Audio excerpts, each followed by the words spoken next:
Hello and welcome. From his early days studying at the world-renowned Performing Arts Conservatory, Juilliard, he's been considered one of the most talented choreographers and visual artists around. He jokes he's known as the Slasher because he's a dancer / musician / choreographer and so on. This week on One on One, meet the multi-award-winning visual and music dance artist, Otis Salid.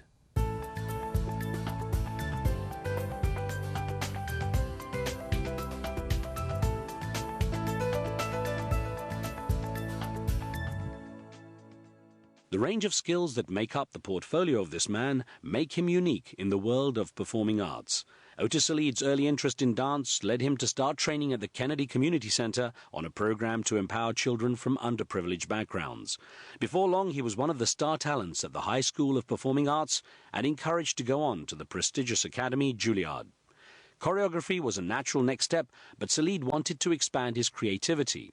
From working on the television series Fame, he developed production skills that enabled him to start making commercials for a long list of top multinational corporations. He was asked to put his creative touch on the Academy Awards ceremony and even the Super Bowl, in each case working with an A-list of stars.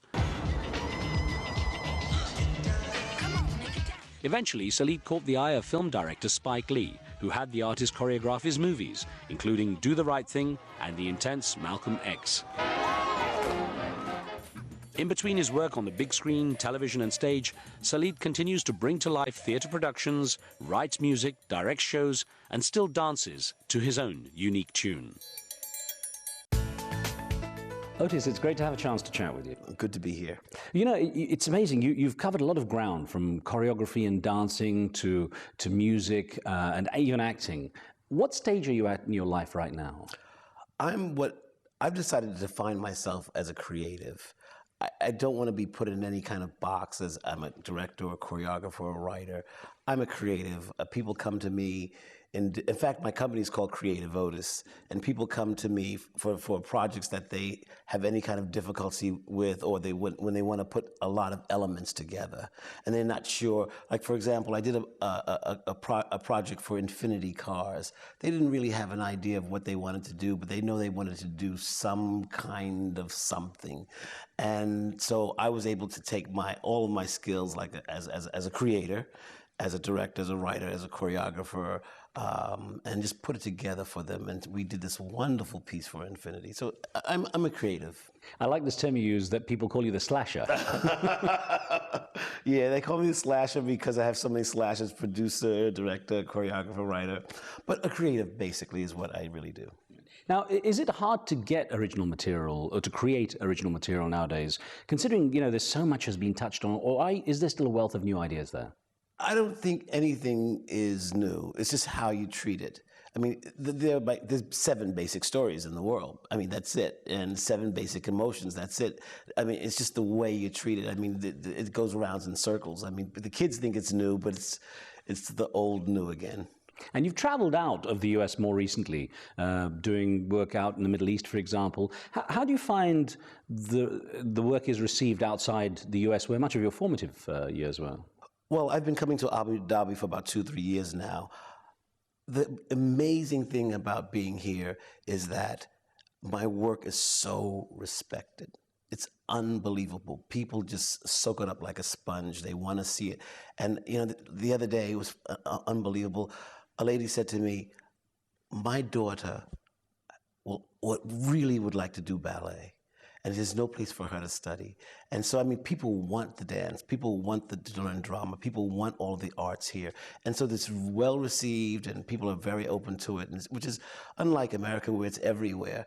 They don't really think that much of it, but here, people are just crazy about the arts. Your family is originally from the Caribbean island of St. Kitts, but you were the first American born. Yes. How much of that culture, the Kittian culture, remained in your family as you're growing up? Well, there's a big joke about West Indians. We always have 50 jobs. That's probably why I'm a slasher. You know, we do all kinds of things. And, you know, we've, the St. Kitts, you know, comes out of a huge sense of education. Education has always been very important to us. So not only did you have to do math and sciences and English and those kind of studies, but you had to be able to speak and do some kind of art as well. And so, you know, it really made me pursue excellence. And, you know, they made me go to Juilliard. They made me go to the High School of Performing Arts. They made me go to the Met Opera. You know, so all that kind of stuff comes together in the St. Kitts culture. I'm going to ask you about that in a minute, but in terms of how your parents regarded your move into the performing arts, how supportive were they? Well, it's funny, you know, and I grew up in Harlem on one side, and then I was at the Juilliard School of Music to be in the classics in the day and in the jazz in the afternoon and in the evening was amazing amalgam of art. When I was growing up, there were people like Miles Davis and Quincy Jones and John Coltrane, and at the Juilliard School there was Leonard Bernstein and Anthony Tudor. These are like great classical people, and I think it reflects in my work bringing those kinds of opposites together. You know. I mean, Harlem's had its ups and downs, and it's actually back on the rise. Back on the rise. Yeah. I mean, from what you growing up in that environment, what did you get out of it personally? Well, it was a very deep culture. I mean, there was jazz music. I mean, it's just strong. I mean, just the whole sense of jazz music and sense of family back then. I mean, I always say that. By the time you got home, your parents knew where you were and what you have done. If you did anything wrong, I mean, someone would call up and say, "Oh, this is so and so." So when you got home, so there was a real sense of family in Harlem. So that was a great thing. And I'm a family man now. And my wife and 2 children, we keep that kind of family. And you get that out of Harlem, you know. Your early training, in fact, your first training came through the Kennedy Community Center. Oh, you know that. Yeah, through an anti-poverty program as well. How did that work? It was wonderful. I grew up, you know, like in the 60s in Harlem, a great time. And, you know, the black culture was on the rise, Black and I'm Proud, and it was a great time. And there were teachers, they brought these teachers in, Alvin Ailey, James Truitt, Thelma Hill, people you may or may not know, but these were the great innovators of the time, Jeffrey Holder. I can go on and on and on. And I really started learning dance. And they encouraged me. They said, you got to go to the High School Performing Arts. So I went to the High School Performing Arts, and then they encouraged me to go to Juilliard. And the rest is kind of history. What was it about the intensity of the Juilliard training you think that might have prepared you to do what you do? Single focus. Single focus of mind is so important to be able just to focus on one thing. The interesting thing they would always say is that if you focus on one thing, you can do everything. If you do everything, you can never focus on one thing. How did your friends, I mean, your friends in Harlem, react to you? Well, yeah, like you say, you're between 2 worlds. Well, it's funny. That's such a misconception about Harlem in its heyday, and it was a place filled with art. And you know, here I am, a guy in a ballet class, living in Harlem. All my friends were totally acceptable of it. You know, I remember George Jacobs was a photographer, and another one was a poet. We were all kind of beat poets at the time. So the arts were really flourishing in Harlem. Although the black-white axis, I mean, the race divide was greater than in America. It was great. You know, it's funny. I don't know why. I feel it all the time. I remember, here's a story for you. I remember when I first had to do the Oscars, I was sitting in the office of the Oscars, and a guy comes out and says, "Oh, can you take this to so-and-so and so?" I said, "Well, I'm not a messenger." And eventually came to be my assistant. Twist of fate. Yeah, right. But so those kinds of things happen all the time, every day in America. But you press on. What were the biggest challenges you faced in those early years, just making a mark? I think that not having the money to do what I wanted to do, that's always was a problem. You always needed money. I remember I wanted my first dance company in New York, and I needed some money just to get the the company together. And some famous people were actually, Debbie Allen was in that company, Michael Peters, who did all Michael Jackson's work. There were a couple of famous people in that company. And I said, how am I going to get this company up and running, this dance company? And Gregory Hines said, I'll give you the money. I said, oh, Gregory, thank you so much. And I went and did this dance company, and we had great reviews, and I gave him his money back because we made a little money. That's always very important, to make money.